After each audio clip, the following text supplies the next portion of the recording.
நம்முடைய நாமத்திற்கு மகிமை வரப்படும். அவர்களுடைய தேவன் இப்பொழுது இங்கே சொல்வார்கள். நம்முடைய தேவன் பரலோகத்தில் இருக்கிறார், நமக்கு சித்தமான யாவையும் செய்கிறார். அவர்களுடைய விக்கிரகங்கள் வெள்ளியும் பொன்னும் மனுஷனுடைய கைகளிலும் அடைக்கிறது. அவைகளுக்கு வாயிற்கு பேசாதவர்களுக்கு கண்களிலிருந்து காணாது, அவைகள் காதுகளுக்கு கேளாது, அவைகளுக்கு முக்கியம் சொல்லாது, அவைகளுக்கு கைகளிலிருந்து சொல்லாது, அவைகளுக்கு கால்களிலிருந்து நடவாது, தங்கள் தொண்டையால் சத்தமிட மாட்டாது. அவைகளை பண்ணுகிறவர்களும் அவைகளை நம்புகிறவர்கள் யாவரும் அவைகளை போலவே இருக்கிறார்கள்.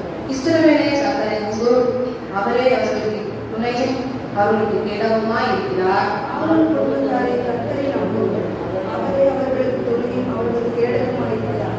கர்த்தருக்கு பயப்படுகிறவர்களே கர்த்தரை நம்புங்கள், அவரே அவர்களுக்கு துணையும் அவர்களுக்கு கேடவுமாய் இருக்கிறார். கர்த்தர் நம்மை விடுவிக்கிறார், அவர் ஆசீர்வதிப்பார். இஸ்ரவேல் குடும்பத்தாரை ஆசீர்வதிப்பார், அவர் ஆரோன் குடும்பத்தாரை ஆசீர்வதிப்பார். கர்த்தருக்கு பயப்படுகிற பெரியோரையும் சிறியோரையும் ஆசீர்வதிப்பார். கர்த்தர் உங்களை உங்கள் பிள்ளைகள் வர்த்திக்கப்படுவார். வானத்தை பூமி படைத்த கர்த்தராலே நீங்கள் ஆசீர்வதிக்கப்பட்டவர்கள். வானங்கள் கர்த்தருடைய பூமியை முன்பு கொடுத்தார். மனிதனுக்கு மானத்தில் இறங்குகிற அனைவரும் கர்த்தரை துதியாக எல்லாம் செய்யும். நாமும் கர்த்தரை சோதிப்போம்.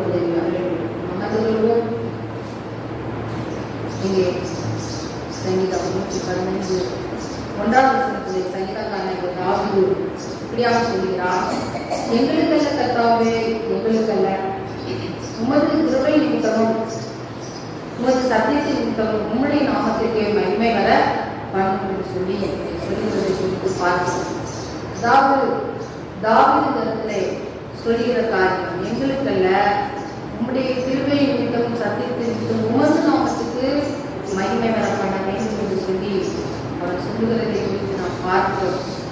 இன்றைக்கு தேவனுடைய பிள்ளைகளே, இன்றைக்கு அநேகர் சுய மகிமைக்காக, சுய கனத்திற்காக அநேகர் என்ன செய்கிறார்கள், வாழ்ந்து கொண்டிருக்கிறார்கள்.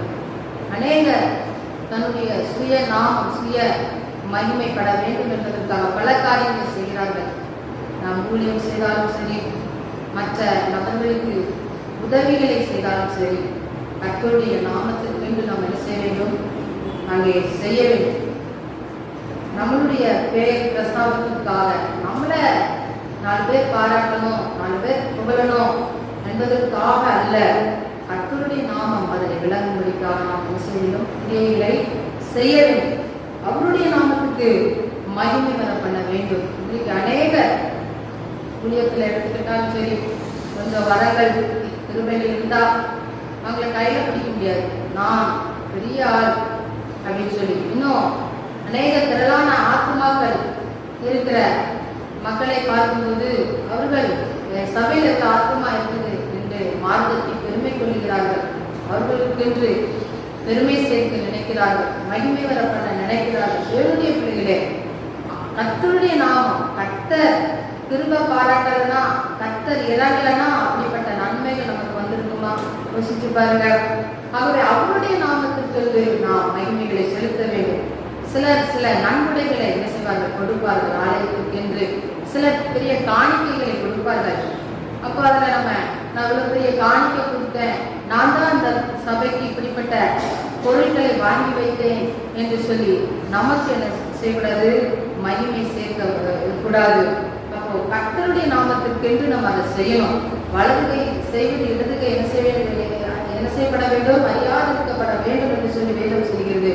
ஆகவே கர்த்தருக்கு நமக்கும் இடையே காணப்படுகிற அந்த காரியங்களை நம்ம என்ன செய்ய வேண்டும், நிலைநிறுத்த வேண்டும். தேவனுடைய பிள்ளைகளே, கர்த்தருடைய நாமத்துக்கு அங்கே மகிமை வர பண்ண வேண்டும். தாவீது அப்படிதான் சொல்கிறான், எங்களுக்கல்லப்பா, உங்க நாமத்துக்கு, உங்க கிருபை நிமித்தம், சத்தியத்தின் நிமித்தம் உம்முடைய நாமத்துக்கு மகிமை வர பண்ணும் என்று சொல்லி அந்த வேதத்திலே அங்கே ஏசாயா 42:8 சொல்லும்போது அங்கே ஆண்டவராகிய இயேசு கிறிஸ்து சொல்கிறார், என் மகிமையை வேறொருவனுக்கு நான் என்ன செய்யேன், கொடை. ஆண்டவர் சொல்றார், எனக்கு வர வேண்டிய மகிமை எனக்கு தான். அந்த இடத்துல எந்த ஒரு மனுஷனாலும் மனுஷியாலும் அந்த மகிமை நான் கொடையேன் என்று சொல்லி ஆண்டவர் கட்டளையால் சொல்லியிருக்கிறார். அது மாத்திரமல்ல, மத்தேயு 6வது அதிகாரம் 9 முதல் 13வது வசனத்திலே நாம் பார்க்கும்போது அங்கே ஆண்டவராகிய இயேசு கிறிஸ்து என்ன செய்கிறார், அங்கே சீஷர்களுக்கு ஜபத்தை கற்றுக் கொடுக்கிறார். எப்படி ஜபிக்க வேண்டும் என்று சொல்லி அவர் கற்றுக் கொடுக்கும்போது அவர் சொல்லுகிறார், கடைசியாக அவர் முடிக்கும்போது சொல்கிறார், ராஜ்யமும் மகிமையும் உமக்கே உரிதாகட்டும் என்று சொல்கிறார். உமக்கே ஆண்டவராகிய இயேசு கிறிஸ்து என்ன சொல்கிறார்? சீசன் கற்றுக்கொள்ளும் உமக்கு அந்த மகிமை என்று சொல்லி, ஆகவே அவருக்கு தான் அந்த மகிமை. இந்த மகிமை நமக்கு எடுத்துக்கொள்ளக் கூடாது. அது மாத்திரம் இல்ல, 2 கொரிந்தியர் 10:17-18 இப்படியாக சொல்லுகிறார். அவர் சொல்கிறார், மேன்மை பாராட்டுகிறவன் தன்னை குறித்து மேன்மை பாராட்டாதபடி இருப்பானாக. அப்போ தன்னை குறித்து மேன்மை பாராட்டாதவராக என்ன செய்ய வேண்டும்? இருக்கக்கூடாது. தன்னை குறித்தே மேன்மை பாராட்டக்கூடாது. மேன்மை பாராட்டுகிற கர்த்தரை குறித்து மேன்மை பாராட்ட வேண்டும். சங்கீதம் 20 என்று நினைக்கிறேன், அதுல சொல்லப்பட்டிருக்கிறது, சில ரதங்களை குறித்தும் சில குதிரைகளை குறித்து என்ன செய்கிறார்கள்? மேன்மை பாராட்டுகிறார்கள். 27 சில ரதங்களை குறித்தும் சில குதிரைகளை குறித்து மேன்மை பாராட்டுகிறார். நாங்களோ எங்கள் தேவனாகிய கர்த்தருடைய நாமத்தை குறித்து மேன்மை பாராட்டுகிறோம் என்று சொல்லி தாவீது சொல்கிறார். தேவனுடைய பிள்ளைகளே, இந்த கர்த்தருடைய நாமத்தை என்ன செய்ய வேண்டும்? மேன்மை பாராட்ட வேண்டும். அங்கே யோவான் கூட சொல்லும்போது சொல்கிறார், யோவான் 3:30 அவர் பெருகணும், நான் செய்யணும், சிறுகணும் அப்படின்னு சொல்லி ஆண்டவரை மேன்மைப்படுத்தி நான் சொல்லுகிறதை குறித்து பார்க்கிறோம். இன்றைக்கு தேவனுடைய பிள்ளைகளே, நீங்கள் யாரை மேன்மைப்படுத்துகிறீர்கள்? நீங்க ஒரு பெரிய ஒரு விஷயத்த செஞ்சிட்டீங்கன்னா அதுல இதை நான் தான் செஞ்சேன் அப்படின்னு சொல்றீங்களா? இல்ல தேவனுடைய பலத்தினால நான் இதை நான் செஞ்சேன், தேவன் எனக்கு பலம் கொடுத்தார், எல்லாம் தேவனுடைய கிருபை என்று சொல்லுகிறீர்களா? தேவனுடைய பிள்ளைகளை வேதம் சொல்லுகிறது, அவருடைய நாமத்துக்கு மகிமை வரப்படும்படிக்காக நாம் என்ன செய்ய வேண்டும்? நாம் செய்ய வேண்டும். எதை செய்தாலும் சரி, ஊழியம் செய்தாலும் சரி, உதவிகள் செய்தாலும் சரி, எதை செய்தாலும் அவருடைய நாமத்துக்கு மகிமை வரணும். நமக்கு பேர் சேர்க்கணும், இவங்க ஒரு பெரிய ஆளு பிரபலம் என்று சொல்லி நமக்கு பேரை உண்டாக்காதபடி கர்த்தருடைய நாமம் மகிமைக்கென்று நாம் செய்து சிறந்து விளங்க வேண்டும் என்று சொல்லி வேதம் சொல்லுகிறது. தேவனுடைய பிள்ளைகளே, அது மாத்திரமில்ல, இங்கே 2வது வசனத்திலிருந்து நம்ம 2வது வசனத்துல பார்க்கிறோம், அவருடைய தேவன் இப்பொழுது எங்கே என்று புறஜாதிகள் சொல்லுவானே. அப்ப புறஜாதிகள் என்ன செய்கிறாங்க? அவங்க தேவன் எங்கே என்று சொல்லி என்ன செய்கிறாங்க? நம்மள கேள்வி கேட்கிறாங்க. அப்ப நம்முடைய தேவன் எங்க இருக்கிறார்? 3வது வசனத்திலே பரலோகத்தில் இருக்கிறார். நமக்கு சுத்தமான யாவையும் என்ன செய்கிறார்? செய்கிறார். நம்முடைய தேவன் எங்க இருக்கிறார்? பரலோகத்தில் இருக்கிறார். பரலோகத்தில் இருந்து அங்கே மனிதனுடைய காரியங்கள், தேவைகள், ஆசீர்வாதங்கள் எல்லாம் மரத்திலிருந்து நமக்கு அருளி செய்கிற தேவனாய் இருக்கிறார். ஆகவே நம் தேவன் பரலோகத்தில் இருக்கிறார். சுத்தமான யாவற்றையும் அவர் நமக்கு செய்து தருகிறவராய் இருக்கிறார். கடந்த 4வது வசனத்திலிருந்து நம்ம பார்க்கிறோம், அங்கே ஜீவனற்ற தேவனை ஆராதிக்கிற ஜனங்களுடைய வாழ்க்கை எப்படி இருக்கிறது, அவர்களுடைய ஜீவியம் எப்படி இருக்கிறது என்று சொல்லி சொல்லப்பட்டிருக்கிறது. 9வது வசனத்திலே இஸ்ரவேலை கர்த்தரை நம்பு, அவரே அவர்களுக்கு துணை, அவர்களுக்கு கேடகமாய் இருக்கிறார். இஸ்ரவேலே, தேவனுடைய பிள்ளைகளே, தேவனுடைய ஜனமே, கர்த்தரை நம்புங்கள். நீங்கள் கர்த்தரை நம்பினீர்கள் என்றால் சித்தி பெறுவீர்கள், ஆசீர்வாதம் பெறுவீர்கள். ஆகவே நீங்கள் கர்த்தரை நம்புங்கள். ஏன் நம் கர்த்தரை நம்ப வேண்டும்? அவர் நம்பிக்கைக்குரியவர், அவர் நம்ப தகுந்தவர், அவர் நம்ப தகுந்தவராய் இருக்கிறார். இன்றைக்கு அங்கே நம்ம அநேக நேரங்களிலே நமக்கு ரொம்ப க்ளோஸா இருக்கிற நண்பனை நம்புவோம். நண்பனை நம்பி நம்மளுடைய நிறைய சீக்கிரட் நம்முடைய இருதயத்தை திறந்து நம்ம சொல்லுவோம். ஆனா அந்த நண்பன் ஒரு நாளிலே அவன் என்ன செய்வான்? நம்மளை கால வாரி விட்டு போயிடுவான். நமக்கு விரோதமா அந்த நண்பன் எழுப்பி விடுவான். இதுதான் நண்பனுடைய அன்பு, மற்றவர்களுடைய அன்பு, உறவினர்களுடைய அன்பு. ஆனா நம்ம யாரை நம்பணும்? ஆண்டவரை நம்பி நம்மளுடைய காரியங்கள் எல்லாத்தையும் சொல்லலாம், அந்த பாவங்களை சொல்லலாம். ஆண்டவரே, உங்க விரோதமா இப்படிப்பட்ட பாவங்களை செஞ்ச மன்னின்னு சொல்லி நம்பி சொல்லலாம். அப்போ நம்மளுடைய நம்பிக்கைக்கு, முழு நம்பிக்கைக்குரியவர், நம்ம நம்பக்கூடிய, உலகத்திலே முழுவதுமாய் நம்பக்கூடிய ஒரு மனுஷன் யார் என்றால் ஆண்டவராகிய இயேசு கிறிஸ்து. அவர் நம்ப தகுந்தவர், அவர் தகுதியா இருக்கிறவர். அப்ப அவரை நம்ம என்ன செய்யணும்? நம்பணும். நம்பும்போது அவர் நமக்கு என்ன செய்கிறார்? துணையாய், கேடகமாய் இருக்கிறார். அவர் நம்ப தகுந்தவராய் இருக்கிறார். தேவனுடைய பிள்ளைகளை, நீங்கள் அவரை நம்பி வாழும்போது ஆண்டவர்களுக்கு துணையாய் இருப்பார், பாதுகாப்பாய் இருப்பார், கேடகமாய் இருப்பார். அது மாத்திரமில்ல, தேவனை ஆராதிக்கிற பிள்ளைகள் மாத்திரமில்ல, 10வது வசனத்தில் ஆரோக்கிய குடும்பத்தாரை கர்த்தரை நம்புங்கள். தேவனுக்கு ஊழியம் செய்கிற, ஆசாரிய ஊழியம் செய்கிற தேவனுடைய பிள்ளைகளே, நீங்களும் என்ன செய்யுங்க? கர்த்தரை நம்புங்க. அவரே அவர்களுக்கு துணை கேடகமாய் இருப்பார். அநேக நேரங்களில் நம்ம மக்களை நம்பக்கூடாது. இந்த மக்கள் எனக்கு உதவி செய்வாங்க, இந்த ஜனங்கள் எனக்கு கூடவே இருப்பாங்க, கடைசி வரை இருப்பாங்கன்னு சொல்லி ஜனங்களுமே நம்பக்கூடாது. அன்றைக்கு ரூத்தோட வாழ்க்கையில நம்ம பார்க்கிறோம். அப்போ ஓர்பால் என்ன செஞ்சா? மாமியை முத்தமிட்டு ஓடி போயிட்டா. ஆனா ரூத்தோ விடாதபடி பற்றி கொண்டிருந்தார் தேவனுடைய பிள்ளைகளே. அந்த ரூத்தை போல நம்ம என்ன செய்யணும்? விடாதபடி நம் கர்த்தரை பற்றி கொண்டு ஓட வேண்டும், அவரை நம்ப வேண்டும், அவரையே நம்பி நம்ம ஜீவிக்கணும். ஆகவே மற்ற மனிதர்கள், இந்த மனிதர்கள் எனக்கு உதவி செய்வாங்க, இந்த மனிதர்கள் எனக்கு கடைசி வர இருப்பார்கள் என்று சொல்லி அந்த மனிதர்களை நாம் நம்பாதபடி, என்னை படைத்த, என்னை அழைத்த, எனக்காக ஜீவனை கொடுத்த, என்னை நேசித்த அந்த பரம தகப்பனை நான் கடைசி வர நம்புவேன் என்று சொல்லி அவர் மேல நம்பிக்கை வச்சு நம்ம என்ன செய்யணும்? ஓடணும், அவர் மேல நம்பிக்கை வைக்கணும். தேவனுடைய பிள்ளைகளே, அப்படி நம்பும் போது ஆண்டவருக்கு துணை கேடகமா இருப்பார் சொல்லி வேதம் சொல்லுகிறது. அது மாத்திரம் 16 கர்த்தருக்கு பயப்படுகிறதெல்லாம் கர்த்தரை என்ன செய்யணும்? நம்பணும், கர்த்தருக்கு பயந்து ஜீவிக்கணும். 12வது வசனம், கர்த்தர் நம்மை ஆசீர்வதிப்பார், நினைத்திருக்கிறார், அவர் ஆசீர்வதிப்பார். இஸ்ரவேல் குடும்பத்தாரை ஆரோக்கியம் கொடுத்தார். அப்போ கர்த்தர் நம்மளை என்ன செய்திருக்கிறார்? நினைத்திருக்கிறார். எப்படி நினைத்திருக்கிறார்? அவர் சொல்லுகிறார், நான் உன்னை உள்ளங்கையிலே வரைந்திருக்கிறேன். உள்ளங்கையில வரைந்திருந்தா எப்பொழுதும் உள்ளங்கையில நம்ம இருக்கிறோம், நினைவா இருக்கிறோம். ஆண்டவர் எப்பொழுதும் நம்மளை என்ன செய்கிறார்? அவர் உள்ள கரத்தை எடுத்து அவர் பார்த்து கொண்டு இருக்கிறார். உள்ளங்கையில பிடிக்கப்பட்டு இருக்கிறோம். ஆகவே அவர் ஒருபோதும் நம்மை மறப்பதில்லை, மறந்தே போவதில்லை. அப்ப அவர் நம்மை நினைத்திருக்கிற தேவன், அவர் நம்மளை ஆசீர்வதிப்பார். இப்ப ஆசீர்வதிக்கிறது கர்த்தருடைய வேலை. ஒரு மனுஷனை உயர்த்துவதும் கர்த்தருடைய சித்தம் தான். ஒரு மனுஷனை உயர்த்துவதும் தாழ்த்துவதும் யாருடைய கருத்துல இருக்குது?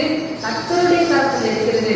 ஆகவே கர்த்தர் நம்மை நினைத்திருக்கிறார், அவர் நம்மை ஆசீர்வதிப்பார். இஸ்ரவேல் குடும்பத்தாரை எல்லா குடும்பத்தையும் ஆண்டவர் தான் நினைச்ச முடியும், ஆசீர்வதிக்க முடியும். தேவனை ஆராதிக்கிற பிள்ளைகளா இருந்தாலும் சரி, தேவனுடைய ஊழியத்தை செய்கிற தேவனுடைய ஊழியர்களா இருந்தாலும் சரி, யாரா இருந்தாலும், சிறியோர்களா இருந்தாலும் பெரியோர்களா இருந்தாலும் ஆசீர்வதிக்கிற கர்த்தர். ஆகவே அவரை முழுவதுமாய் நம்பி ஓடுவது நிச்சயமாக நம்மை ஆசீர்வதிப்பார். அது மாத்திரமல்ல, 14வது வசனத்திலே கர்த்தர் உங்களையும் உங்கள் பிள்ளைகளையும் வர்த்திக்க பண்ணுவார். கர்த்தர் உங்களை மாத்திரமல்ல, உங்களுடைய பிள்ளைகளையும் ஆண்டவர் செய்வார், பெருக பண்ணுவார், வர்த்திக்க பண்ணுவார். ஆண்டவராக இயேசு கிறிஸ்து நம்மை ஆதரிக்கிற தேவனாய் இருக்கிறார். ஆகவே நீங்க வேதம் சொல்கிறது, தகப்பனும் தாயும் கைவிட்டாலும் கர்த்தரோட சேர்த்துக் கொள்வார். இந்த உலகம்ல கைவிடலாம், உலகம்ல ஒதுக்கலாம், தூக்கிடலாம், பெற்ற தாய் தகப்பனை கூட மறந்து விடலாம். ஆனா ஆண்டவராய் இயேசு கிறிஸ்து உங்களை நேசிக்கிறவராய், ஆதரிக்கிறவராய், அணைக்கிறவராய் இருக்கிறார். ஆகவே அவர் உங்களை மாத்திரமல்ல, உங்களுடைய பிள்ளைகளையும் நேசிக்கிறார், வர்த்திக்கப்படுகிறார், பெருக பண்ணுகிற தேவனாய் இருக்கிறார். அப்ப நம்ம ஆராதிக்கிற தேவன் எவ்வளவு பெரிய தேவன் பாருங்க. நமக்கு துணையா இருக்கிறார், கேடகமா இருக்கிறார், நம்பிக்கையா இருக்கிறார், அப்புறம் நிச்சயமா இருக்கிறார், ஆதரவா இருக்கிறார். இப்படிப்பட்ட தேவனை நம்ம முழு மனதோடு நம்பி நம்ம என்ன செய்யணும்? கர்த்தரை நாம் துதிக்க வேண்டும். 17-18 வசனத்தை நாம் பார்க்கும்போது, மரித்தவர்கள் மௌனத்தில் இறங்குகிற அனைவர் கர்த்தரை துதியார்கள். மரித்தவர்கள் மௌனத்தில் இறங்குற ஜனம் மரித்து போயிட்டாங்க.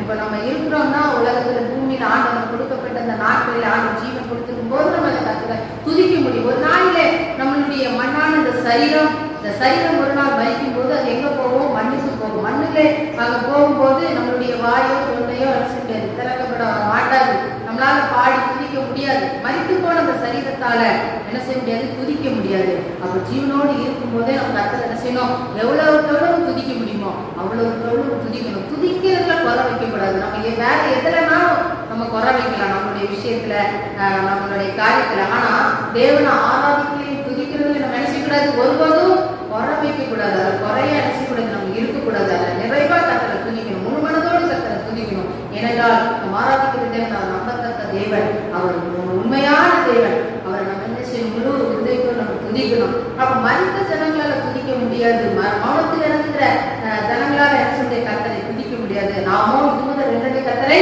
ஸ்தோத்தரிப்போம். நாமோ இந்த நாட்களிலே கொடுக்கப்பட்ட இந்த நாட்களிலே கர்த்தரை என்ன செய்ய வேண்டும்? நாம் ஸ்தோத்தரிக்க வேண்டும், துதிக்க வேண்டும். ஆராதனை நேரங்களில் நல்ல வாயில திறந்து ஆராதிக்கணும். வீட்டுல இருக்கும்போது எவ்வளவு சத்தம் போடுறோம்.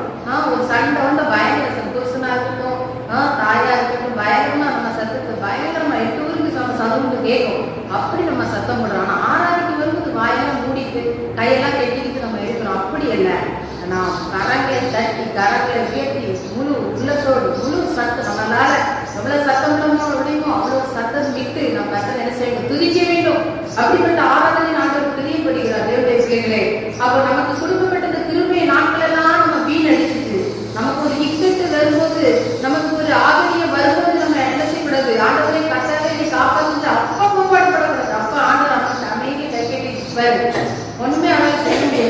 அப்ப நாட்களையும் காலத்தையும் நம்ம போக்கடிக்காதபடி அந்த நாட்களிலே நம்ம கர்த்தரை என்ன செய்யணும்? ஆராதிக்க வேண்டும். தாவீது சங்கீதங்களில் எத்தனையோ சங்கீதங்கள் அவர் எழுதியிருக்கிறாரு. அப்ப அவர் ஒரு நல்ல ஒரு துதிக்கிற வீரனாய் காணப்பட்டார், ஜெபிக்கிற வீரனாய் காணப்பட்டார். ஆகவேதான் அவர் இப்படிப்பட்ட சங்கீதங்களை அழகாக எழுதி வைத்திருக்கிற தேவனுடைய கர்த்தரை நாம் துதிக்க வேண்டும். துதிக்கிறது ஒரு இன்ட்ரெஸ்டா இருக்கணும். நம்ம மற்ற எல்லாம் இன்ட்ரெஸ்டா இருக்கிறோம். ஒரு துணி வாங்கினா இன்ட்ரெஸ்டா இருக்கிறோம், ஒரு நகை வாங்கினா இன்ட்ரெஸ்டா இருக்கிறோம், ஒரு ஊருக்கு போனா அதுல பயங்கர இன்ட்ரெஸ்ட். அது மிகுந்த சந்தோஷம். ஆராதிக்கணும், ஜெபிக்கணும். ஏன் சோர்ந்து போயிருக்கு? முகம்லாம் நல்லா ஏன் இருக்குது? சந்தோஷமா இருக்கணும். பவுல் சொல்கிறார், கர்த்தருக்குள் எப்பொழுதும் சந்தோஷமா இருக்கிறார். கர்த்தருக்குள்ள சந்தோஷமா இருக்கணும். நம்ம வாழ்க்கையில சோகங்கள், வேதனைகள் அநேக வாழ்க்கையில இருக்குது. ஆனாலும் அந்த சோதனை வேதனை நம்ம எப்பொழுதும் நினைச்சு கூடாது. அதை முன்ன நிறுத்தாதபடி அங்கே ஆண்டவர் சோதனையை ஜெயிக்க பலந்த தேவன், சோதனையின் மத்தியிலும் ஜெயமாய் நடத்துகிற தேவன், ஆண்டவர் போஷித்த தேவனை நாம் என்ன செய்யணும்? மனதார துதிக்கணும். அந்த வேதனைகள், இந்த பாரங்களை ஒரு பக்கம் ஒதுக்கி வைத்து விட்டு கர்த்தரை முன்னே நிறுத்தி நம்ம ஆராதிக்க வேண்டும். கிருபையின் நாட்கள், இந்த நாட்களிலே நாம் என்ன செய்யணும்? கர்த்தரை நாம் ஆராதிக்க பயன்படுத்திக் கொள்ள வேண்டும். இந்த நாட்களை நம்ம வீணடிக்க கூடாது. பாருங்க, கொரோனா நாட்கள்ல பாருங்க, நம்மளால ஆராதிக்க முடிஞ்சுதா? சபையில கூட்டப்பட்டு வீடுகளில் இருந்தோம். அப்படிப்பட்ட சூழ்நிலைகள் வரும்போது நம்மளால ஆராதிக்க முடியுமா? முடியாது. வீட்டுல இருந்தா முடியும். ஆனா தேவனுடைய பிள்ளைகளே, இப்படிப்பட்ட நாட்கள் அடைபடும் முன்னே, வாசல் அடைபடும் முன்னே கிறிஸ்தியேசுவை நீங்கள் தரித்துக் கொள்ள வேண்டும். ஆகவே முழு மனதோடு கர்த்தரை ஆராதிக்கணும். நம்ம என்ன செய்தாலும் கர்த்தருடைய நாமத்துக்கு நம்ம என்ன செய்யணும்? செய்யணும்.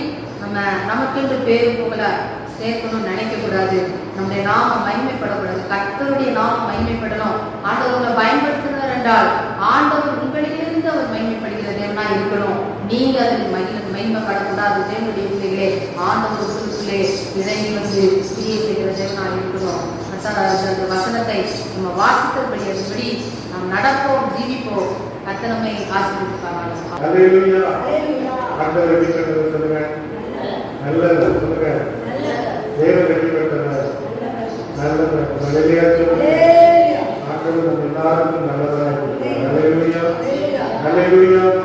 தேவன் கிருபை நம்மை காத்துக்கொள்கிறார். நாங்கள் கூட நம்ம காஷ்மீர் பகுதியிலே சுற்றுலா செல்ல மக்கள் என்ன செய்கிறார்கள்? சுட்டுக் கொல்லப்பட்டார்கள். நம்ம எல்லாரும் போறோம் வாரோம். கர்த்தர் நம்மை பாதுகாக்கிறார். ஹல்லேலூயா. கர்த்தருடைய கரம் நம்மை என்ன செய்கிறது? பாதுகாக்கிறது. ஹல்லேலூயா சொல்லுங்க. ஹல்லேலூயா. சங்கீதம் 27:14 காலை தியானத்துக்கு நாம் எடுத்துக்கொள்வோம். சங்கீதத்தின் புத்தகம் 27ஆம் அதிகாரம் 14ஆம் வசனம் வாசிக்கலாம். சங்கீதம் 27ஆம் அதிகாரம் 14ஆம்.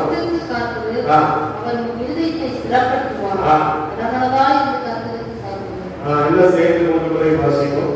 கர்த்தருக்கு காத்திரு, அவர் உன் இதயத்தை ஸ்திரப்படுத்துவார். இடமனதாய் இருந்து கர்த்தருக்கு காத்திரு. 2வது முறை, கர்த்தருக்கு காத்திரு, அவர் உன் இதயத்தை ஸ்திரப்படுத்துவார். இடமனதாய் இருந்து கர்த்தருக்கு காத்திரு. 1வது முறை, கர்த்தருக்கு காத்திரு, அவர் உன் இதயத்தை ஸ்திரப்படுத்துவார். இடமனதாய் இருந்து கர்த்தருக்கு. ஹல்லேலூயா. சங்கீதக்காரன் தாவீது சொல்கிறார், நீங்கள் கர்த்தருக்கு நீங்கள் என்ன செய்ய வேண்டும்? காத்திருக்க வேண்டும். ஹல்லேலூயா சொல்லுங்க. ஹல்லேலூயா. ஹல்லேலூயா. அவருடைய வாழ்க்கையிலே அநேக போராட்டங்கள், அவருடைய வாழ்க்கையிலே அநேக நெருக்கங்கள், அவருடைய வாழ்க்கையிலே அநேக பாடுகள், அவருடைய வாழ்க்கையிலே அநேக கண்ணீர்கள் வழியாக அவர் கடந்து செல்ல நேர்ந்தது. ஹல்லேலூயா. ஹல்லேலூயா. அவருடைய வாழ்க்கையிலே அவர் கர்த்தருக்கு காத்திருப்பதை அவர் விடவே இல்லை. ஹல்லேலூயா சொல்லுங்க. ஹல்லேலூயா. தன்னை தகவலும் தாயும் அவனை ஆடு மேய்க்க அனுப்பினார்கள். அவன் பொறுமையாக காத்திருந்தான். தன்னை வீட்டிலுள்ள ஜனங்களும் அரசாங்க வேலைகளில் நல்ல நல்ல காரியத்தில் இருந்தார்கள். ஆனால் தாவீதுடைய வாழ்க்கையிலே அவனுக்கு ஆடு மேய்ப்பதற்கு தான் அவனுக்கு ஒரு ஆசீர்வாதம் கிடைத்தது. ஆனாலும் அதை பொறுமையோடு அவன் காத்திருந்து அவன் செய்தான். ஒரு ஹல்லேலூயா சொல்லுங்க. ஆடு மேய்க்கும் போது சிங்கம் வந்தது, காட்டி வந்தது, போராட்டங்கள் வந்தது, பிரச்சனைகள் வந்தது, எல்லாவற்றையும் தேவ பலத்தாலே மேற்கொண்டான். ஒரு ஹல்லேலூயா சொல்லுங்க. ஹல்லேலூயா. ஹல்லேலூயா. ஹல்லேலூயா. தேவனே, நீ காத்திருக்கும் போது உனக்கு பிரச்சனைகள் வரலாம், போராட்டங்கள் வரலாம், கண்ணீர்கள் வரலாம். ஆனால் கர்த்தருக்கு காத்திருப்பதை நாம் விடக்கூடாது. ஒரு ஹல்லேலூயா சொல்லுங்க. ஹல்லேலூயா. சங்கீதம் 42ஆம் சங்கீதத்திலே 5ஆம் வசனத்திலே சங்கீதக்காரன் தாவீது சொல்கிறார், என் ஆத்துமாவே நீ என்ன செய்கிறாய்? கலங்குகிறாய். வாசிக்கமாக வசனத்தை வாசி. நீ ஏன் கலங்குகிறாய்? ஏன் எனக்குள் தேங்குகிறாய்? தேவனை நோக்கி காத்திரு, அவர் சமூகத்தில் ரட்சிப்பின் நிமித்தம் இன்னும் அவரை. ஒரு ஹல்லேலூயா சொல்லுங்க. நீ ஆத்துமா ஒரு அல்லேலூயா சொல்லுங்க.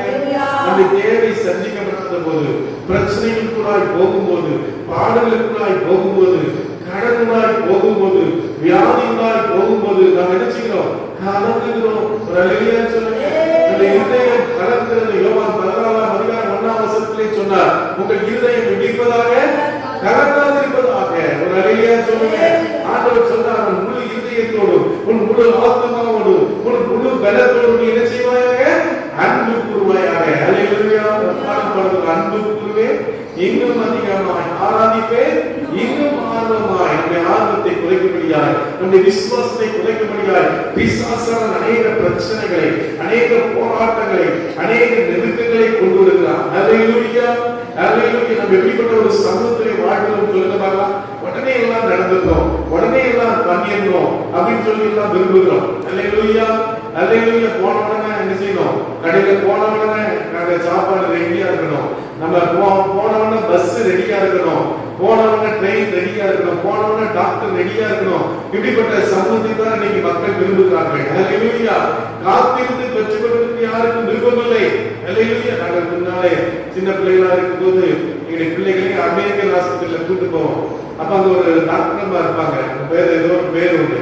அந்த அம்மா பாத்தீங்கன்னா கூட்டம் பயங்கரமா இருக்கும். காலைல 9 மணிக்கு போனீங்கன்னா நீங்க மத்தியானம் கிட்டத்தட்ட ஒரு 10 மணிக்கு, சாரி மத்தியானம் ஒரு 1 மணிக்கு தான் பார்க்க முடியும். அவ்வளவு கூட்டம் இருப்பாங்க, அவ்வளவு காத்திருக்கணும். அப்போ பாருங்க, அப்படிப்பட்ட கூட்டத்தை இன்னைக்கு என்ன செய்வதில்லை, யாரும் விரும்புவதில்லை. போனா டக்குன்னு காட்டிட்டு ஒரு ஊசியை போட்டு உடனே வந்துடணும். ஒரு உடம்பு சரியா உடனே நம்ம என்ன செய்யணும்? ஒரு மெடிக்கல் ஒரு மாத்திரை வாங்கி போட்டு அப்படியே இருந்து அப்படிதான் நம்ம நினைக்கிறோம். ஆனால் காத்திருப்பது நமக்கு கஷ்டமா இருக்கிறது. உடனடியா சொல்லுங்க. அல்லேலூயா. இன்னைக்கு இந்த சமுதாயம் எப்படி இருக்கிறது? ஒரு பொறுமை இல்லாத சமுதாயமாக, எல்லாம் விரைவாய் கிடைக்க வேண்டும் என்று சொல்லுகிற ஒரு சமுதாயமாக காணப்படுகிறது. வேலையான வேதத்திலே பார்க்கும்போது ஆபிரகாம் சாராளை பார்க்கிறோம். அல்லேலூயா. ஆண்டவர் சொன்னார், நான் உங்களுடைய சந்ததியை ஆசீர்வதிப்பேன், நான் பெரிய ஜாதியாய் மாற்றுவேன் என்று சொன்னார். அல்லேலூயா. ஆனால் சாரா சொன்னார், ஆண்டவர் அதெல்லாம் அப்படிலாம் ஒன்றும் தர முடியாது, நீ என்ன செய்ய, ஆகாரை திருமணம் செய் என்று சொன்னார். அவன் சரி சொல்லி திருமணம் பண்ணினான். ஆனா பாருங்க, அதே அந்த ஆகாருடைய மகன் தான் இன்னைக்கு இஸ்மவேல். அவர் இன்னைக்கு என்ன செய்கிறார்? யூதர்களுக்கு விரோதமாக இருக்கிறார். கமாஸ் யாரு? இவங்க இந்த ஆபிரகாமிடத்தில் வந்த இஸ்மவேலின் சந்ததி தான் கமாஸ். ஆனால் பாருங்க, இன்னைக்கு ஆபிரகாம் பொறுமையா இருந்தா ஈசாக்கை பெற்றிருப்பார். ஒரு அல்லேலூயா சொல்லுங்க. அல்லேலூயா. அல்லேலூயா. அல்லேலூயா. இஸ்ரவேல் தேசத்திலே ஆண்டவர் இஸ்ரவேல் ஜனங்களை எகிப்திலிருந்து அவர்களை பைசலா கானானுக்கு நேராக வழிநடத்தி கொண்டு போனார். அவர்களை 40 வருஷ காலம் நடத்தி சென்றார். ஆண்டவர் சொன்னார், மோசே, நான் உன்னோடு பேச வேண்டும், நீ மேலே ஏறி வா என்று சொன்னார். உடனே மோசே அவன் ஏறி போகிறார். ஆனால் நடந்த காரியம் என்ன? அங்கே பாருங்கள் அருமையான தெய்வ பிள்ளைகளே, சோதரர் 40 நாட்கள் ஆண்டவரோடு மோசே பேசிக் கொண்டிருக்கும் போது அதற்குள்ளாக ஒரு பொன் கன்றுக்குட்டியை ஜனங்கள் உருவாக்கி விட்டார்கள். அவர்கள் உருவாக்கி விட்டு சொன்னார்கள், இதுதான் தெய்வம் என்று சொல்லி பணிந்து கொள்ள ஆரம்பித்தார்கள். அருமையான தெய்வ ஜனமே, அந்த மோசே வந்த போது விசனப்பட்டார். அவன் கையில் இருந்த உடன்படிக்கை கூட அந்த உடன்படிக்கை பலகைகளை உடைத்து விட்டார். அருமையான தெய்வத்துக்கு தெய்வம் கையினால் எழுதி கொடுத்தார் என்று சொல்லி வேதம் சொல்லுகிறது. அவர் எழுதினார், அந்த கற்பனைகளை உடைத்து விட்டார். அது மட்டுமல்ல, ஜனங்கள் எழுதினார்கள், அங்கே தேவனுக்கு முன்பாக அருவருப்பாய் மாறியிருந்தார்கள். அருமையான தெய்வங்களே, இன்னைக்கு நம்முடைய வாழ்க்கையிலே தேவனுக்காக காத்திருக்கிற ஒரு வார்த்தை நமக்குள்ள இருக்கிறதா? நம்முடைய வாழ்க்கையிலே பிரச்சனைகளுடாய், பாடுகளுடாய், கண்ணீருடாய் நடந்து செல்லும் போது நாம் கர்த்தருக்கு காத்திருக்கிற ஜனங்களாய் காணப்பட வேண்டும். அல்லேலூயா சொல்லுங்க. அல்லேலூயா. அல்லேலூயா. அல்லேலூயா. Praise the Lord. சோதரர் சோதரர் இங்கே praise the Lord. சங்கீதக்காரனே praise the Lord. சோதரர் வேதத்திலே நாம் வாசிக்கும் போது ஏசாயா 40ஆம் அதிகாரம் 31ஆம் வசனத்தை வாசிக்கலாம். ஏசாயா 40ஆம் அதிகாரம் 31ஆம் வசனத்தை வாசிக்கலாம். புதுவன நடந்து மனுஷனுக்கு போல சட்டைகளை எடுத்து விடுவார்கள். ஓடினால் நிலைப்படையார்கள், நடந்தாலும் சொல்லுவார்கள். கர்த்தருக்கு காத்திருக்கிறவர்கள் என்ன செய்வார்கள்? புது பலன் அடைவார்கள். அல்லேலூயா சொல்லுங்க. இயேசு கிறிஸ்து இந்த உலகத்திலிருந்து கடந்து செல்லும் போது தன்னை சீஷர்களுக்கு சொன்னார், பரிசுத்த ஆவியினிடத்தில் வரும்படியாக நீங்கள் என்ன செய்யணும்? காத்திருக்க வேண்டும். அல்லேலூயா சொல்லுங்க. அல்லேலூயா. காத்திருக்கிறது சும்மா அப்படி உட்கார்ந்து இருக்கிறது இல்ல, பஸ்ஸுக்காக காத்திருக்காங்க இல்ல. ஆண்டவரை ஸ்தோத்திரம் பண்ணிட்டு, ஆண்டவரே ஸ்தோத்திரம் ஸ்தோத்திரம் சொல்லிட்டு, ஆண்டவர் ஆண்டவருக்கு நன்றி செலுத்திட்டு ஆண்டவர் பிரைஸ் பண்ணிட்டு ஆண்டவர் வர்ஷிப் பண்ணிட்டு இருக்கிறது தான் காத்திருந்தார். ஒரு அல்லேலூயா சொல்லுங்க. இஸ்ரவேல் அன்னைக்கு அந்த சீசனில் காத்திருந்த போது பரிசுத்த ஆவியானவர் அவர் மேலே அங்கே வந்து இறங்கினார். ஒரு அல்லேலூயா சொல்லுங்க. அவர்கள் எல்லாரும் அந்நிய பாஷைகளில் பேசினார்கள். அவர்கள் எல்லாரும் புது திறனை அடைந்தார்கள். பேதுரு யோவான் அங்கே பிரைஸ் அலங்கார வாசல்ல போனபோது ஒரு சப்பானி இருந்தான். பேதுரு மண்டபத்தில் நசரேய இயேசுவின் நடந்து சொல்வது நடந்தான். ஓ பேதுரு பிரசங்கம் பண்ணினபோது 3000 பேர் ரட்சிக்கப்பட்டார்கள். பிரைஸ் எல்லாம் இன்னமாக பிரைஸ் அநேக அற்புத அடையாளங்களை தங்க செய்தார். அநேக ஜனங்கள் சபையில் சேர்க்கப்பட்டார்கள். அருமையான தெய்வங்களே, நாம் கர்த்தருக்கு காத்திருக்கிற ஒரு ஜனங்களாக மாற வேண்டும். ஒரு அல்லேலூயா சொல்லுங்க. அல்லது கர்த்தருக்கு காத்திருக்கிறது என்றால் என்ன அர்த்தம் சொல்லுங்க பார்க்கலாம். அவரை விசுவாசிப்பது, அவரை நம்புவது, அவர் எனக்கு நிச்சயமாய் செய்வார். விசுவாசம் என்றால் என்ன? நம்பப்படுகிற உறுதியும் காணப்படாதவையும் நிச்சயமாக இருக்கிறது. கர்த்தர் நிச்சயம் எனக்கு செய்வார். கர்த்தர் எனக்கு நிச்சயம் ஆசீர்வதிப்பார். கர்த்தர் நிச்சயம் பெருக பண்ணுவார். கர்த்தர் நிச்சயம் வாழ்க்கையிலே ஆசீர்வாதங்களை தருவார். இதுதான் காத்திருத்தலாகும். ஒரு அல்லேலூயா சொல்லுங்க. அல்லேலூயா. அல்லேலூயா. எரேமியாவின் புத்தகம் 29ஆம் அதிகாரம் 11ஆம் வசனத்தை வாசிக்கலாம். எரேமியா 29:11 வாசிக்கலாம். பிரைஸ் தி லார்ட் சொல்றேன். எதிர்பார்த்திருக்கும் முடிவை உங்களுக்கு கொடுக்கும்படி நான் உங்கள் பேரில் நினைத்திருக்கிற நினைவுகளை அறிவேன் என்று கர்த்தர் சொல்கிறார். அவைகள் தீமைக்கல்ல, சமாதானத்துக்கு ஏதுவானவை. Praise the Lord. ஆபூக் 2:3 எடுத்துக்கோங்க. ஆபூக் 2ஆம் அதிகாரம் 3ஆம் வசனம். தீர்க்கதரிசனம். இங்க ஆண்டவர் சொல்றார், நீங்கள் எதிர்பார்த்திருக்கிற முடிவுகளை உங்களுக்கு கொடுக்கும்படி அவர்கள் உங்களுக்கு உங்களுடைய மேல வைத்திருக்கிற திட்டங்களை அறிவேன். அவை தீமைக்கல்ல, சமாதானத்துக்கு ஏதுவான திட்டங்கள். அல்லேலூயா. ஆண்டவர் உங்களுக்கு எப்படிப்பட்ட ஒரு எதிர்காலத்தை வைத்திருக்கிறார் சொல்லுங்க. சொல்லுங்க, எத்தனை எதிர்காலம் வச்சிருக்கிறாரு சொல்லுங்க. என்ன எதிர்காலம்? ஒளிமயமான எதிர்காலம். அல்லேலூயா. எம்ஜிஆர் பாட்டு பாடுறாரு, ஒளிமயமான எதிர்காலம் கண்முன்னே தெரிகிறது அப்படின்னு சொல்லி அந்த சினிமா பாட்டு பாடுறாரு. அப்போ ஆண்டவர் நமக்கு வைத்திருக்கிற இருட்டான எதிர்காலம் அல்ல. தேவனை அறியாத பிள்ளைகளுக்கு எப்படி இருக்கும்? அது இருளாக இருக்கும். வாழிய பையனா இருக்கும்போது தேவனை அறியல. அப்ப எதிர்காலத்தை நினைச்சேன், நம்ம ஹோட்டல்ல சர்வர் வேலை பார்க்கணுமா, இல்லைன்னா நம்ம போய் எங்கேயாவது ஒரு பிரைஸ்ல துன்மார்க்கமா வாழணுமா, நம்ம என்னைக்குமே ஆசீர்வதிக்கப்பட முடியாதா, என்னைக்குமே நம்முடைய வாழ்க்கை இப்படிதான் கஷ்டமா இருக்குமா, அப்படிதான் நினைச்சிருந்தேன். ஆனா கர்த்தரை ரட்சித்து ஆண்டவர் என்ன ரட்சித்த பின்பதாக என் கையில காசே இல்லைனாலும் கர்த்தர் என்ன நடத்துவார்ங்கிற ஒரு விசுவாசம் எனக்குள்ள இருந்தது. ஒரு அல்லேலூயா சொல்லுங்க. அல்லேலூயா. அல்லேலூயா. உண்மையிலே வைத்திருக்கிற திட்டங்களை நான் அறிவேன். அவை உனக்கு தீமைக்கல்ல, நல்லதுக்காகவே வைத்திருக்கிறேன். உங்களுக்காக எதிர்காலத்தையும் நன்மையும் வைத்திருக்கிறேன். அல்லேலூயா. இந்த எதிர்காலம் யாருடைய கையில் இருக்கிறது சொல்லுங்க பார்க்கலாம். ஏசப்பாவுடைய கையில் இருக்கிறது. அல்லேலூயா சொல்லுங்க. ஆபூக் 2ஆம் அதிகாரம் 3ஆம் வசனம் வாசிக்கலாம். குறித்த காலத்தில் தரிசனம் இன்னும் வைக்கப்பட்டிருக்கிறது. 2:3 ஆனாலும் உங்களுக்கு இறங்கும்படியா அந்த வசனம் வாசிங்க. ஆனாலும் உங்களுக்கு இறங்கும்படி கர்த்தர் காத்திருப்பார்.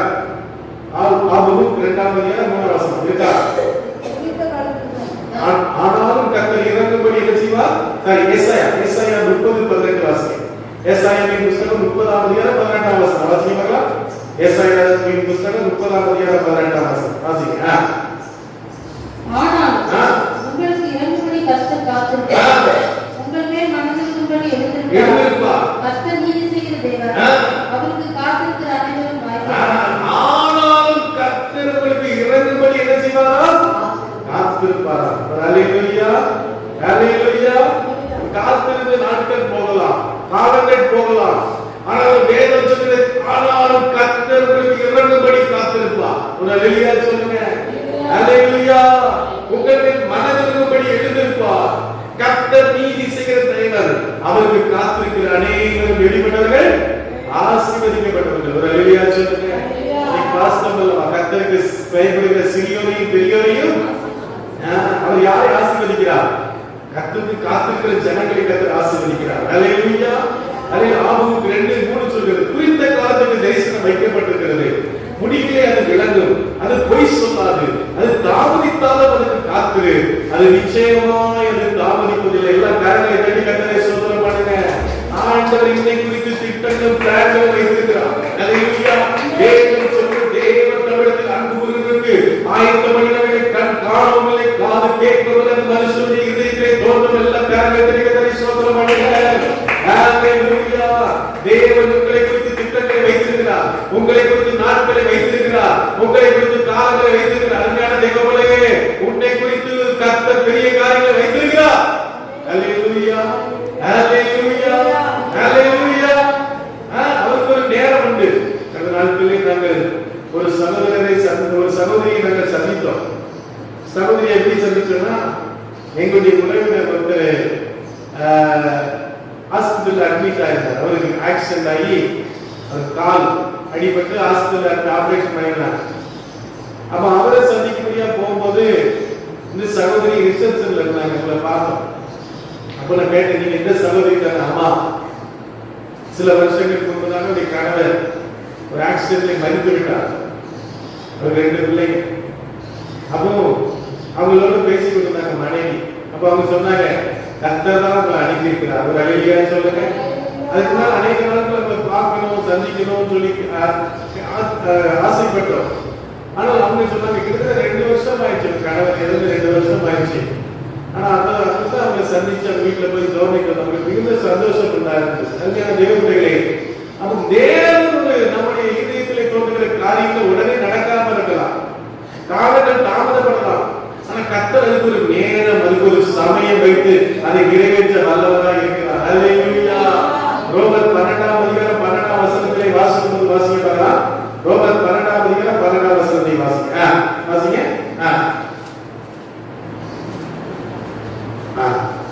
நம்பிக்கையிலே சந்தோஷமாய் இருங்கள், உபத்திரத்திலே பொறுமையாய் இருங்கள், ஜெபத்திலே உறுதியாய் திறந்திருங்கள். ஒரு ஹல்லேலூயா சொல்லுங்க. நம்பிக்கையிலே நீங்கள் இருங்கள், மகிழ்ச்சியாக இருங்கள், உபத்திரத்திலே பொறுமையாக இருங்கள், ஜெபத்திலே நீங்கள் என்ன செய்யுங்கள்? நிலைத்திருங்கள். ஒரு ஹல்லேலூயா சொல்லுங்க. கொலோசியர் 1:11 சொல்கிறது, சந்தோஷத்தோடு கூடிய எல்லா பொறுமையும் நீடிய சாந்தமும் உண்டாவதற்கு மகிமையானவருடைய வார்த்தையின்படி எல்லா வல்லமையினாலும் பலப்படவும் உங்களுக்காக நாங்கள் என்ன செய்கிறோம்? வேண்டுதல் செய்கிறோம். ஒரு ஹல்லேலூயா சொல்லுங்க. நீங்க ஒருத்தர் பக்கம் ஜெபம் பண்றீங்களா? இந்த சகோதரருக்காக ஜெபம்ப்பா, உங்களுக்காக மட்டும் நீங்க ஜெபம் பண்றீங்களா? பவுல் சொல்றார், உங்களுக்காக நான் ஜெபிக்கிறேன். ஏசுவை பேதுரு பார்த்து சொன்ன, உன் விசுவாசம் ஒழிந்து போகாதபடி உனக்காக ஜெபிக்கிறேன். ஒரு ஹல்லேலூயா சொல்லுங்க. அப்ப அருமையான தெய்வ பிள்ளைகளே, நாம் நம்பிக்கையிலே எப்படி இருக்கிறோம்? சந்தோஷமா இருக்கணும். உபத்திரத்திலே நம்ம எப்படி இருக்கிறோம்? பொறுமையா இருக்கணும். தெய்வ பிள்ளைகளுக்கு என்ன உண்டு? உபத்திரம் உண்டு. உலகத்திலே உங்களுக்கு என்ன உண்டு? உபத்திரம் உண்டு, பாடுகள் உண்டு, வேதனை உண்டு, கண்ணீர் உண்டு. ஆனால் கர்த்தர் எல்லாவற்றையும் மாற்றி கொடுக்கிற தேவனாக இருக்கிறார். அவர் ஹல்லேலூயா சொல்லுங்க. ஒரு சாத்ராக், மேஷாக், ஆபேத்நேகோ அவர்கள் அக்கினி ஜுவாலையிலே கடந்து சென்றார்கள். ஒரு ஹல்லேலூயா சொல்லுங்க. ஒரு தானியேல் அவர் சிங்க கெபியிலே போடப்பட்டார். ஒரு ஹல்லேலூயா சொல்லுங்க. ஒரு கோலியாத் ஒரு தாவீதுக்கு எதிராக எழுதி நின்றான். கர்த்தர் இப்படிப்பட்ட பயங்கரமான சூழ்நிலைகள் மத்தியிலே தேவனுடைய பக்தர்களோடு கூட, தேவனுடைய தாசர்களோடு கூட இருந்து அவருடைய உபத்திரங்கள், அவருடைய நெருக்கங்கள், அவருடைய பாடுகள் எல்லாவற்றிலிருந்து அவரை விடுவித்தார். ஹல்லேலூயா, ஹல்லேலூயா, ஹல்லேலூயா. நீதிமொழிகள் 20:22 சொல்கிறது, தீமைக்கு சரிகட்டுவேன் என்று சொல்லாதே, கர்த்தருக்கு காத்திரு, அவர் உன்னை ரட்சிப்பார். ஹல்லேலூயா, ஹல்லேலூயா. ஒருத்தர் ஏதாவது பண்ணிட்டானா அவனுக்கு உடனே நான் பண்ணிடுறேன், அவனை சோழியை முடிச்சு வேண்டி இருக்காங்க, பொறுமையா இரு. ஹல்லேலூயா. பிலிப்பியர் 4:13 சொல்கிறது, என்னை பலப்படுத்துகிற கிறிஸ்துவினாலே எல்லாவற்றையும் செய்ய எனக்கு என்ன உண்டு? பலன் உண்டு. எல்லாம் செய்யறதுக்கு நல்ல பலன் உண்டு. ஹல்லேலூயா. நம்ம பார்த்தா நமக்கு சரீரம் பலவீனம் போல இருக்கலாம், நம்மை பார்த்தா ஒண்ணும் செய்ய முடியாத போல இருக்கலாம். ஆண்டவர் சொல்ற, ஞானிகளை வெட்கப்படுத்தும்படி தேவன் யாரை தெரிந்து கொண்டார்? பைத்தியங்களை தெரிந்து கொண்டார். பலவான்களை வெட்கப்படுத்தும்படி தேவன் யாரை தெரிந்து கொண்டார்? பலவீனராகிய நம்மை தெரிந்து கொண்டார். ஒரு ஹல்லேலூயா சொல்லுங்க. பலவீனமான மக்கள் யாருக்கு? சகோதரி புதுசாக ஆண்டவர் அறிந்திருக்கிறார். அழகா பாட்டு பாடுறாங்க, அருமையான ஒரு பாடல் பாடுறாங்க. அப்ப இதெல்லாம் எப்படி? ஆண்டவருடைய கிருபை, ஆண்டவர் நமக்கு கொடுக்கிற வரங்கள். ஹல்லேலூயா. அப்போ நம்ம தேவ பிள்ளைகளே, ஆண்டவர் நமக்கு கொடுத்த வரங்களை தேவனுக்கு பயன்படுத்தணும். நம் தேவன் நமக்கு கொடுத்த தாளங்களை தேவனுக்கு புதைத்து வைக்க கூடாது. ஒருத்தருக்கு 5 தாளத்தை கொடுத்தார், ஒருத்தருக்கு 2 தாளத்தை கொடுத்தார், ஒருத்தருக்கு 1 தாளத்தை கொடுத்தார். 5ஐ எழுதினார், 10ஆய் மாற்றினார், 2ஐ 4ஆய் மாற்றினார். 1 கொடுத்தவன் எழுதினார், உதைத்து வைத்தார். அநேகர் தங்களுக்கு கொடுத்த தாளத்துகள், தங்களுக்கு கொடுத்த கிருபைகள், தங்களுக்கு கொடுத்த வரங்கள் தங்களுக்கு கொடுத்த ஆசீர்வாதங்களை இன்னைக்கு நம்ம புதைச்சு வச்சிருக்கிறோம். அதை பயன்படுத்துறது இல்லை. அல்லேலூயா. ஏதாவது கர்த்தருக்காக பயன்படுத்தணும். இந்த காலங்கள் நமக்கு கொஞ்ச காலம் தான். எத்தனை அநேக சில நாட்களிலே சில ஊழியர்களுடைய அந்த அவருடைய மரண காரியங்களை பார்த்து ஒரு பாஸ்டர் ராஜமணி மதுரையில் ஒரு பெரிய பாஸ்டர் ஏஜி பாஸ்டர் அவங்க மறித்துட்டாங்க. அதை பார்த்துட்டு போது சில அதை தொடர்ந்து சில யூடியூப்ல சில பாஸ்டருடைய மரணங்கள் பாஸ்டர் ஜெயராஜ் அதெல்லாம் பார்த்தேன். அநேக சரித்திரங்களை படினாங்க. ஆனா அவங்களுடைய வாழ்க்கையை ஒரு குறிப்பிட்ட காலத்துக்கு அப்புறமாக முடியல. கர்த்தருக்காக வல்லமையான காரியங்களை செஞ்சாங்க. பெரிய சபைகளை உருவாக்குனவங்க, அநேக ஆயிரம் ஆத்துமாக்களை உருவாக்குனவங்க. ஆனால் அவருடைய வாழ்க்கை ஒரு குறிப்பிட்ட காலத்துக்கு அப்புறம் அவங்க கர்த்தரிடத்தில் போக வேண்டிய ஒரு சூழ்நிலை வருகிறது. வெளியா சொல்லுங்க.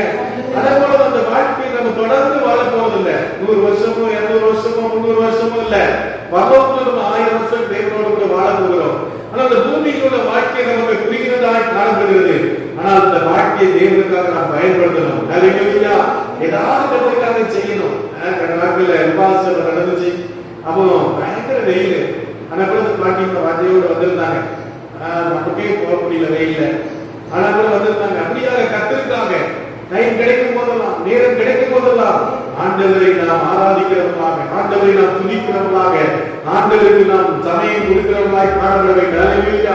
ஆண்டவர் சொன்னார், நீ கொஞ்சத்திலே உண்மை நல்லது உண்மை உத்தமமுள்ள ஊழியக்காரனே, நீ கொஞ்சத்திலே உண்மையாயிருந்த அநேகத்தில் உன்னை ஆண்டவர் கொடுத்த கொஞ்ச நேரம், ஆண்டவர் கொடுத்த கொஞ்சம் நாட்கள், ஆண்டவர் கொடுத்த கொஞ்ச காலங்கள், இதை கர்த்தருக்கு நாம் பயன்படுத்துகிறவர்களாக காணப்பட வேண்டும். அல்லேலூயா. அல்லேலூயா. அல்லேலூயா.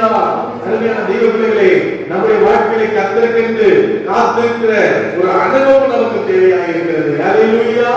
அல்லேலூயா.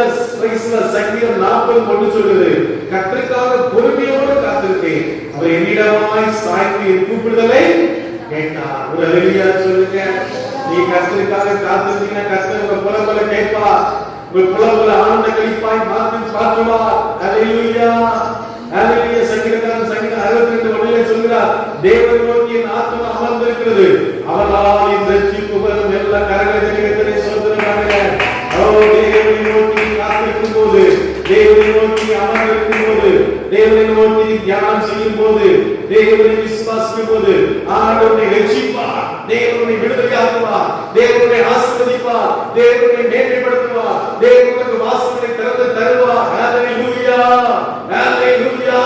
தேவ பிள்ளைகளாகி ஜனங்கள் 430 வருஷம் அவர்கள் காத்திருந்தார்கள். 430 வருஷம் அவர்கள் அடிமைத்தனத்தில் இருந்தார்கள். எங்களுடைய வாழ்க்கையில் ஒரு ரட்சிப்பு வரும், எங்களுடைய வாழ்க்கையில் ஒரு விடுதலை வரும், எங்களுடைய வாழ்க்கை ஆசீர்வதிக்கப்படும். எங்களுடைய விசுவாசம் அவர்களுக்குள்ளே இருந்தது. தேவன் ஒரு நாளிலே ஒரு மோசேயை எழுப்பி ஒரு பார்வோனை பேச செய்து அவருக்கு முன்பாக அற்புத அடையாளங்களை பண்ணி தன்னுடைய ஜனத்தை எகிப்திலிருந்து கர்த்தர் கொண்டு போய் கானான் தேசத்திற்கு கொண்டு போய் சேர்த்த எல்லா காரியங்களையும் கர்த்தரை ஸ்தோத்திரம் பண்ணுவோம். அல்லேலூயா. தேவர்களே, சீயோனை நோக்கி நாம் ஓடிக்கொண்டிருக்கிறோம். சீயோன் யாத்திரையிலே நாம் ஓடிக்கொண்டிருக்கிறோம். சீயோன் யாத்திரையிலே நமக்கு பாடுகள் உண்டு, கஷ்டங்கள் உண்டு, அவன் நம்பிக்கை உண்டு, வேதனை உண்டு, துக்கங்கள் உண்டு, பரிகாசம் உண்டு, நிந்தைகள் உண்டு. ஆனால் இதன் மத்தியில் தேவன் சீயோனை கொண்டு போய் சேர்க்கிறவனாக இருக்கிறார். ஹalleluya.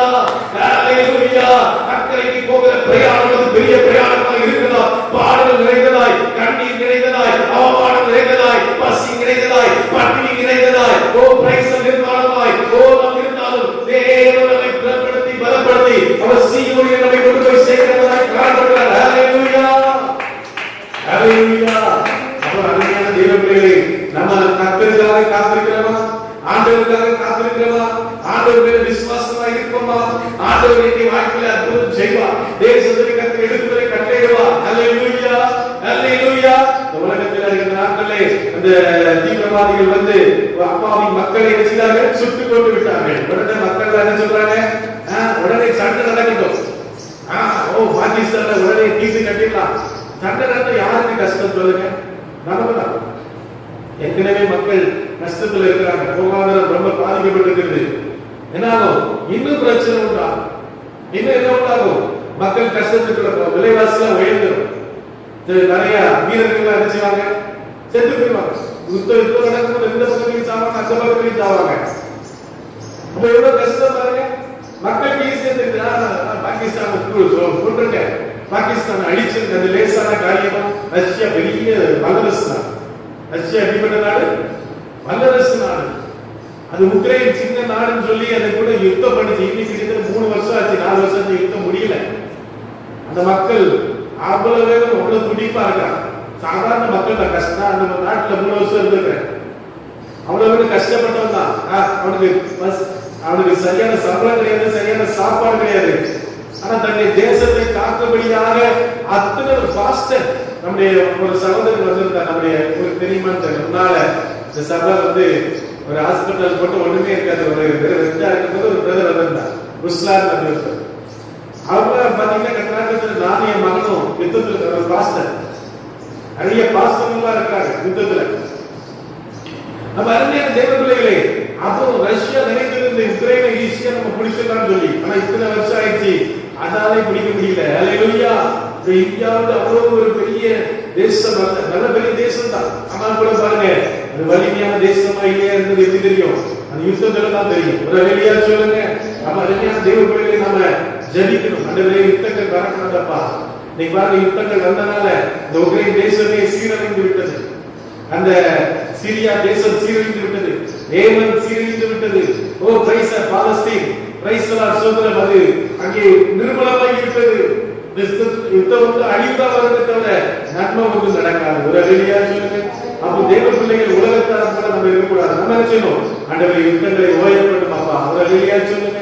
ஹல்லேலூயா, ஹல்லேலூயா. நேற்று தினத்துல ஒரு அம்மா தர்பார்ல இருந்து அதை சொல்லிச்சு, உங்க நாட்டுல ஏதோ பிரச்சனையாம, ஆமா ஒரு பிரச்சனை, அந்த யுத்தம் நடக்கும் போது வாங்க நீங்க இன்னைக்கு ஜபத்தை லீட் பண்ணுங்க அப்படின்னா, நீங்க தான் பிரேயர் நடத்தணும், நீங்க தான் பத்தி இன்ஃபர்மேஷன் ஜபம் லீட் பண்ணுங்க.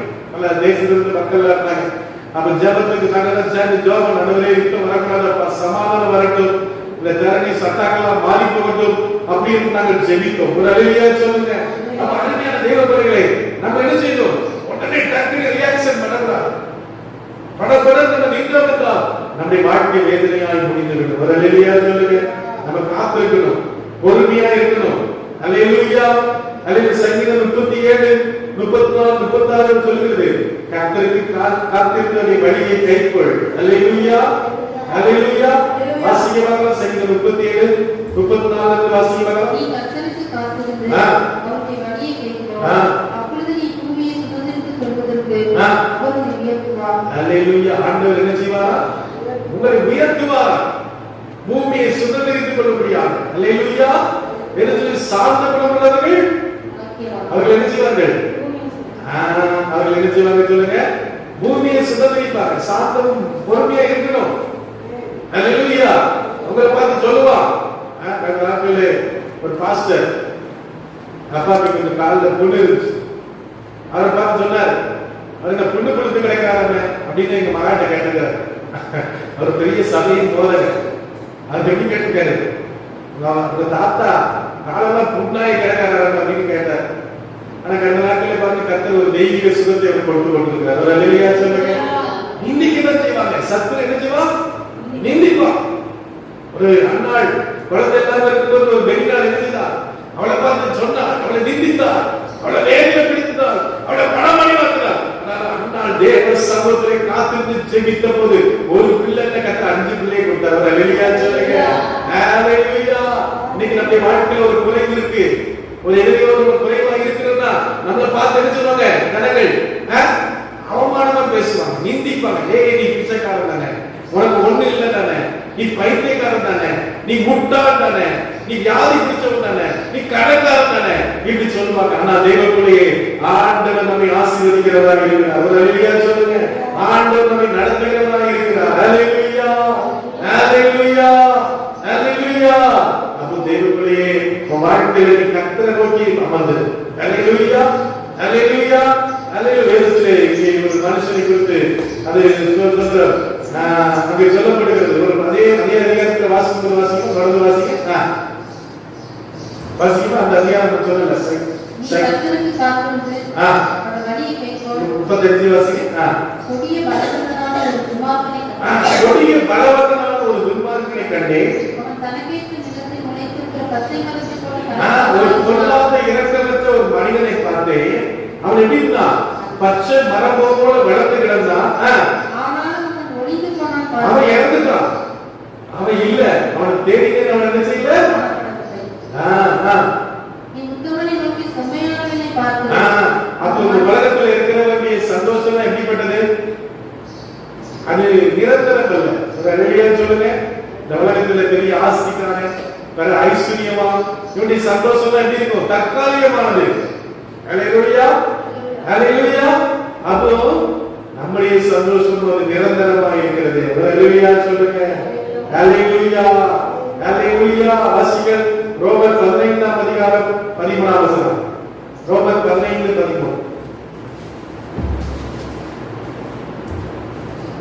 பரிசுத்தாவின் பலத்தினாலே உங்களுக்கு நம்பிக்கை பெருகும்படிக்கு நம்பிக்கையின் தேவன் விசுவாசத்தினால் உண்டாகும் எல்லாவித சந்தோஷத்தினாலும் சமாதானத்தினாலும் நீ நிரப்புவார். ஹல்லேலூயா.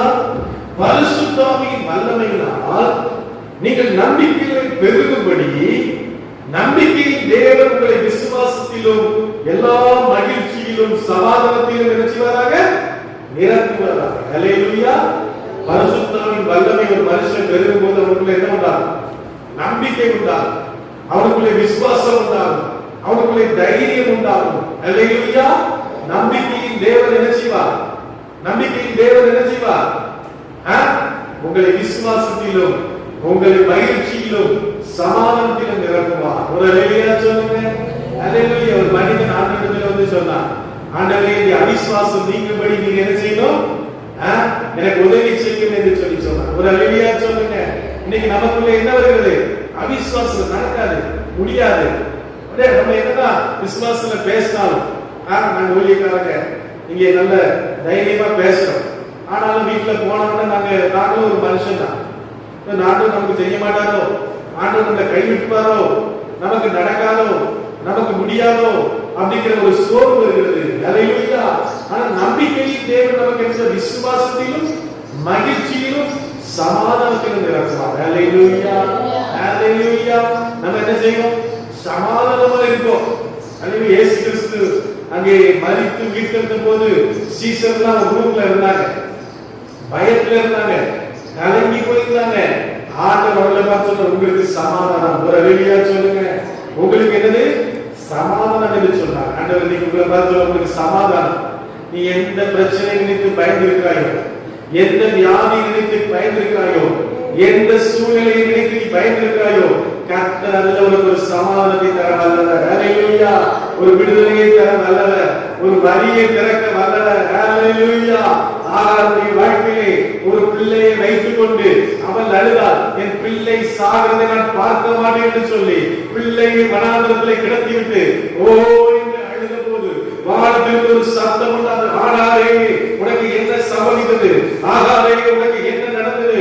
உன் மீட்பர் உயிரோடு இருக்கிறார், உன் தேவன் சாகவில்லை. நீ ஆபிரகாமை திருமணம் செய்தபடினாலே, ஆபிரகாமின் சந்ததியாகிய மகன் இருக்கிறபடினாலே, ஓ பிரைஸ் தி லார்ட், நான் அவருக்கு துறவை உண்டாக்கி வைத்திருக்கிறேன், அவருக்கு ஆசீர்வாதத்தை உண்டாக்கி வைத்திருக்கிறேன், அவருக்கு ஒரு நன்மை உண்டாக்கி வைத்திருக்கிறேன். நீ கலங்க வேண்டாம் என்று சொல்லி அவருக்கு வழியை திறந்து, அவருக்கு பாதையை திறந்து அதை ஆசீர்வதித்த தேவன் இன்னைக்கு உன்னை ஆசீர்வதிக்க வல்லவராக இருக்கிறார். ஹல்லேலூயா. உன்னை பெருக செய்கிறவராக இருக்கிறார். அதனால உன்னை வாழாக்காமல் தரையாக்குவேன், கீழாக்காமல் மேலாக்குவேன். நீ அநேக ஜாதிகளுக்கு கடன் கொடுப்பாய், நீ கடன் வாங்காதிருப்பாய். உன்னுடைய களஞ்சியங்கள், உன்னுடைய பர்சுகள், ஓ பிரைஸ் தி லார்ட், உன்னுடைய பேங்க் பேலன்ஸ் எல்லாம் நிரம்ப போகிறது.